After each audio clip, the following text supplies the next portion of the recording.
مرجێکی تر براکانم کە تابعی ئەم مەرجەیە حق الناس المعنوي في الأعراض. حق الناس المعنوي يعني في الأعراض.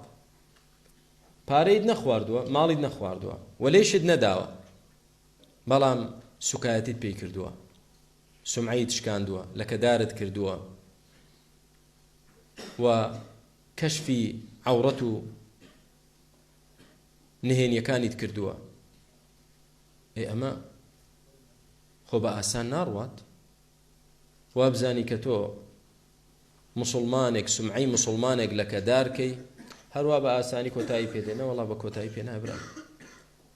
بۆیە إذا كانت غيبة فالواجب أن يقلع عن غيبة الناس والتكلم في أعراضهم، ولا بد أن تذهب إليه وتستحل منه بما تتفقان عليه، حتى لو قال لا أسمح لك إلا بكذا وكذا من الدراهم فأعطه. غيبتي مسلمانة قد كردوا بخوا بسرت وناجت، ما يلفظ من قول إلا لديه رقيب عتيد وتحسبونه هينا وهو عند الله عظيم. وهذا زاني شتيجي زور آسايا كردوتا. غيبت بوتا فاكهة المجالس.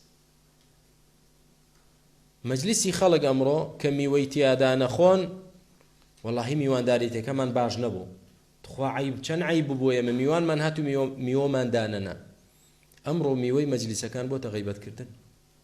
مجلس يك بيت غيبتي كسي تدانا كريه بنقصاني دزانن. بويا بيوشت بچيت لا أو كس داوي قردنا زايل بكي. شيخ ابن عثيمين رحمة إخوالي بدا فرمي أقر بلاي قردن دازانا كم تنها بواندا مبلغ بارنا به حق خويتي، حق خويتي. غيبتي من تكردوها، سمعتي من تبردوها، من لك دار كردوها، ها أواندا مبلغ بارنا به من قردن دازانا بۆی هەیە بەڵە بۆی هەیە. ئەمە ئیشی پێدەکرێت لە قانونیشدا چێ پێم دەڵێت کاک ئەحمەد؟ چۆن چی پێ دەڵێن؟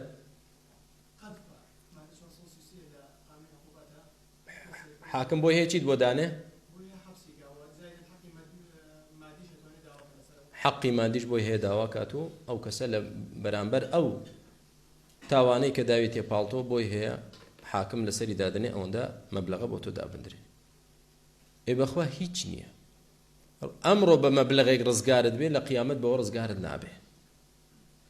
وقال بعضهم يكفي أن تذكره بمحاسنه في المجالس التي اغتبته فيها. هذا الأهل علم ضلنشي لچن مجلس كتو غيبتي أو كسد كردوه بخراب باسد كردوه دبي لو مجلسانا بچيته وداب نشيته وبلا فلان وفلان من باسي فلان كسم كرد توبتكم ولا إخوة بشيمانم هلم أم موضوع عواني أو بياوة أو أن تذكره شي تذكره بمحاسنه باشا كاني باسكيت. أما يك كواتا حقي كم لسرت شيء تذكره بمحاسنه.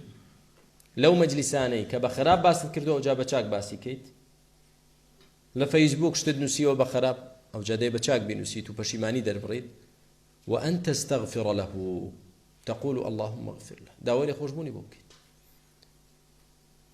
جاران أرچی تو هر او بو داوای خوشبون بو خود بکەی ئێستا فەرزە لەسەرت داوای خوشبون بۆ ئەو کەسە بکەیت کە تۆ غیبەتت کردو و قسەت پێوتو دوعای بۆ بکە دەی دوعای بۆ نەکەی ڕۆژی قیامەت حەسەناتی تۆ بۆ ئەو دەڕوا و سەیئاتی ئەویش بۆ تۆ دێت.